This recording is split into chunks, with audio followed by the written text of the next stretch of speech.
It was a quiet evening when Emily and her younger brother, Noah, moved into the old farmhouse on the outskirts of town. Their parents had inherited the property from a distant relative, and though the house was large and beautiful, there was something unsettling about it.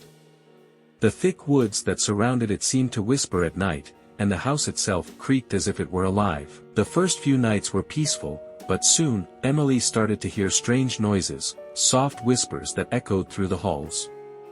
She dismissed them as the wind, but Noah, who was more sensitive to things, started acting strange.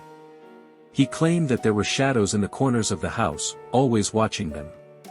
He would often say, "They're waiting for us." One evening, after dinner, Emily decided to investigate. She made her way down the hallway towards the basement door, which had always been locked. There was something about the basement that sent a chill down her spine. The door was old and weathered, with a brass handle that had a strange, tarnished glow. As she reached out to touch the handle, she heard a faint whisper. It wasn't the wind this time. "Don't go down there." Emily froze. The voice was soft, like a breath, but it was undeniably real. She turned around, but there was no one there. Her heart pounded as she slowly opened the door. The darkness that poured from the basement seemed alive, swallowing the light from the hallway. Suddenly, Noah appeared behind her, his face pale. "You shouldn't have opened it. They're angry." Before Emily could say anything, Noah pulled her away, dragging her toward the living room. "The shadows are getting closer," he whispered frantically, looking over his shoulder. That night, Emily couldn't sleep. The air felt thick, as though it were pressing against her chest.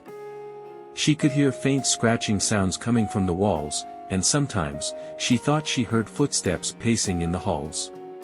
But when she checked, no one was there. She lay awake, staring at the ceiling, when she heard it, a soft, eerie whisper right next to her ear. "Join us." The voice was cold, and before Emily could scream, she felt an icy hand brush her cheek. Her heart raced as she bolted upright, but the room was empty. The whispers continued, growing louder and more frantic, as if the shadows were calling her name. The next morning, Emily found Noah standing by the window, staring into the woods. His eyes were wide with terror. "They want us to leave," he said, his voice shaking. "But we can't. They'll follow us." Emily's heart sank as she turned to look at the woods. There, in the distance, she saw movement, dark, shifting figures that seemed to blend into the shadows. The air around the house grew colder, and the whispers grew more urgent. As the days passed, the whispers turned to screams. Emily and Noah knew they had to leave, but they also knew that the shadows would follow. No matter where they went, the house would haunt them forever, and the whispers would never stop.